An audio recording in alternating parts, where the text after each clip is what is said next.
Chili ini kira-kira apa Pak yang prospek bisa dilakukan oleh calon-calon entrepreneur atau wirausahawan Indonesia ini, Pak? Oke, baik.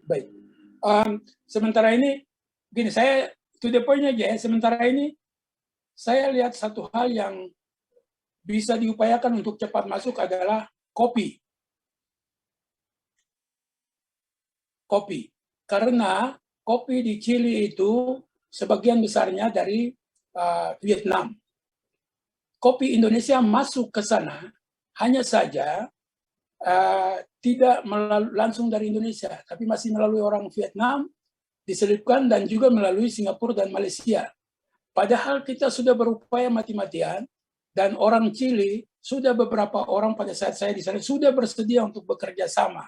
Namun dari pihak Indonesia belum beraninya ini. Modal, mereka selalu keberatan dengan modal dan fasilitas dan pengeluaran yang cukup besar. Makanya saya bilang tadi Pak, kalau ada yang berani untuk masuk ke sana, hubungi KBRI, dibicarakan baik-baik, terutama ITPC, Indonesian Trade Promotion Center, kantor promosi kita di sana. Pasti kantor promosi kita di sana akan sangat senang untuk membantu, memfasilitasi untuk masuk ke sana. Nah, tentu informasi awalnya tolong cari di Kementerian Perdagangan. Lalu, jadi ada 3 pihak ini, Kementerian Perdagangan, Kementerian Luar Negeri, lalu Kedutaan Besar Chili sendiri di Indonesia. Saya kira itu. Mudah-mudahan Violeta, siapa tadi yang nanya? Violeta ya? Pak Didi, ada niat, Pak Dodi ada niat ya? Enggak Pak, cuman membuka ini aja kan mahasiswa Untar nih kebanyakan latar belakangnya kan wirausahawan Pak, bisnis. Jadi banyak sekali Pak. Latar belakangnya mereka punya peluang apa di Chile gitu. Kalau di Nigeria itu kan Indonesia merajai dengan mie instan Indomie gitu kan. Nah mungkin nggak tuh seperti itu kayak di Chile gitu Pak? Bisa Pak, jadi begini. Tahun 2018, Indomie kita sudah masuk ke sana, Pak. Kemudian Mayora, biskuitnya Mayora sudah masuk ke sana. Nah, itu dalam upaya KBRI bersama-sama ITPC. Hanya saja kemudian setelah beberapa kontainer Indomie masuk, lalu berhenti. Berhentinya kenapa?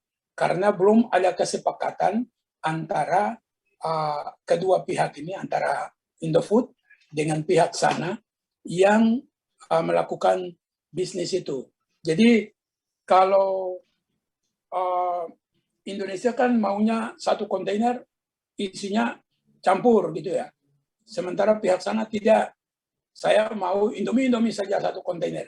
Nah ini perbedaan-perbedaan kecil ini yang kemudian menyebabkan terhentinya ekspor impor waktu itu. Tapi kalau ada yang berminat silakan dicari tahu lewat KBRI dan 3 pihak yang tadi saya bilang itu pasti bisa. Tidak hanya itu Pak, banyak sekali bidang yang diminati, misalnya rumput laut. Kalau ada pengusaha yang bergerak di bidang itu, kalau ada pengusaha lagi yang bergerak di kertas, itu silakan hubungi KBRI bidang ekonominya atau langsung ke yang lebih tepat ya ke ITPC di Santiago.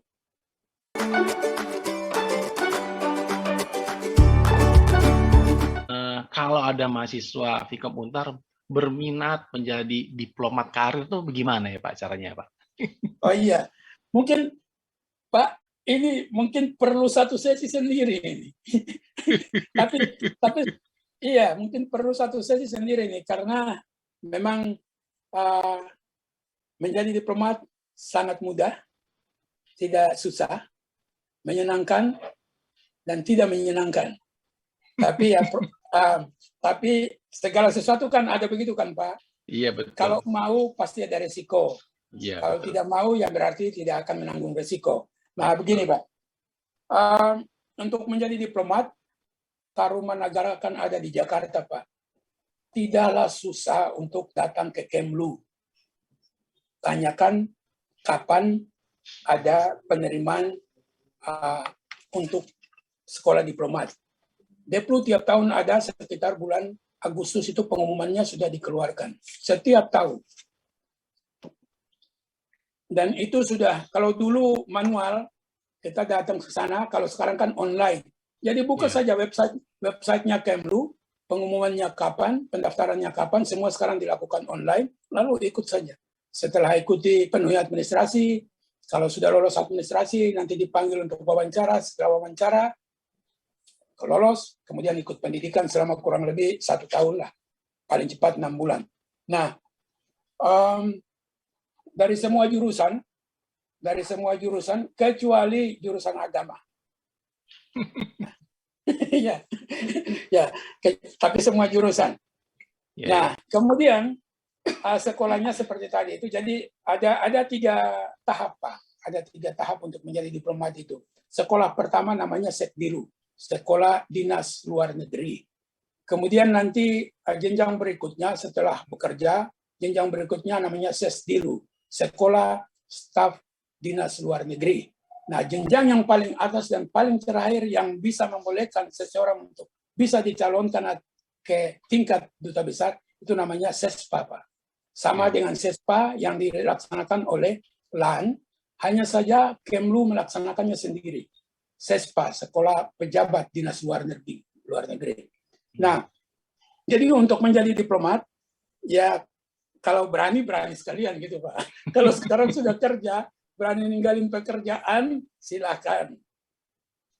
Tapi perlu dicoba dan perlu cari tahu dulu. Karena untuk banyak sih teman-teman yang setelah masuk sekolahnya selesai lalu dapat penempatan 1 kali, mungkin banyak banyak tantangan atau mungkin pendapatannya tidak seperti yang diharapkan dari yang diperoleh sebelumnya, kemudian quit, berhenti. Tapi sekarang ini banyak kesempatan bahwa setelah sekolah dinas luar negeri itu banyak tawaran beasiswa dan itu sangat mudah. Banyak sekali tawaran beasiswa dari negara-negara sahabat sehingga seseorang bisa sebelum bekerja, dia sekolah dulu, balik bekerja 2-3 tahun, lalu penempatan, masih bisa sekolah lagi. Nah, untuk saat ini Sekdilu sampai dengan umur 28 atau 30, tapi umur paling tua untuk diterima di Sekdilu 35 saat ini, saya kira. Kalau waktu saya maksimum 28. Nah, saya kan sudah sekian puluh tahun lalu, Pak. Betul. Ya. Nah, mengenai jabatannya, kalau untuk jadi diplomat, tadi waktu permulaan saya sempat dengar dari Bu Siska, kalau seseorang mau jadi duta besar itu bagaimana? Nah, untuk mencapai tingkat duta besar memerlukan waktu normal 32 tahun. Ya, jadi begini, setelah sekolah Sekdilu selesai, kita diberi gelar diplomatik attaché. Jadi perlu diketahui dulu begini, Pak. Pegawai yang di Deplu itu berbeda dengan pegawai-pegawai di kementerian lain. Di Kementerian Luar Negeri ada 2 jenis pegawai. Ada yang namanya DDN, ada yang namanya PDLN. Nah, DDN ini adalah pegawai dinas dalam negeri. Nah, sementara PDLN, pegawai dinas luar negeri, yaitu yang diplomat itu. Jadi, DDN itu hanya bisa bertugas di kantor Kementerian Luar Negeri. Sementara PDLN ini yang kemudian diplomat ditempatkan ke luar negeri. Nah, seperti saya bilang tadi, perlu 32 tahun untuk begitu. Setelah selesai pendidikan, gelar. Jadi selain golongan kita, misalnya golongan 3A, ranking diplomatnya, pangkat diplomatnya, attaché. Kemudian dari attaché, kalau normal, prestasinya bagus, normalnya 4 tahun, dipromosikan, diusulkan oleh atasannya untuk dipromosi ke sekretaris ketiga.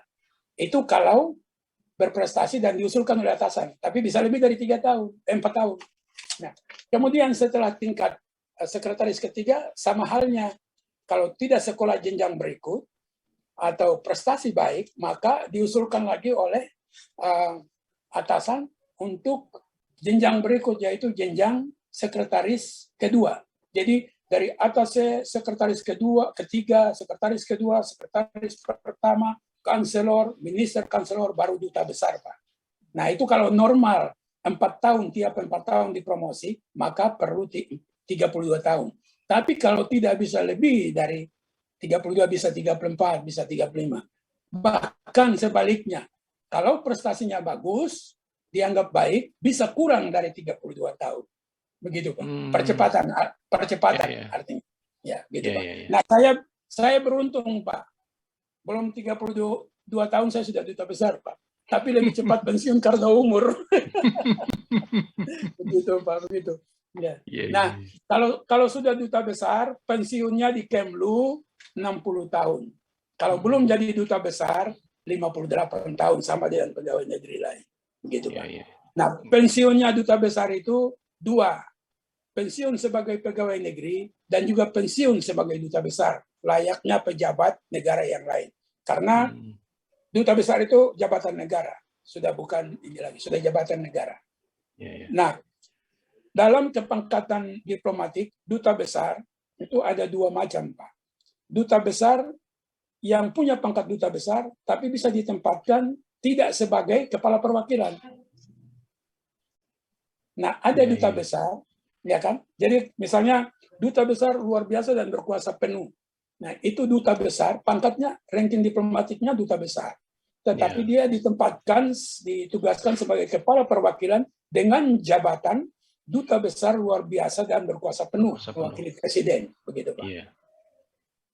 Nah, periode yang sangat bukan sulit, tapi periode yang sedikit ini bagi kami di karier ini adalah waktu dari kanselor ke minister, Pak. Atau dari minister, ya kanselor ke minister. Karena yang normalnya 4 tahun, itu bisa sampai 8 tahun. Karena di antara dari kanselor ke minister ini, itu sangat selektif. Sehingga tidak semua orang yang satu angkatan, misalnya angkatan saya, angkatan 28 dari SESPA, bisa semuanya jadi dubes. Tidak. Hanya tidak sampai separuh dari kami yang sampai ke itu. Ya, karena persyaratannya itu tadi, sekolah berjenjang, ada macam-macam.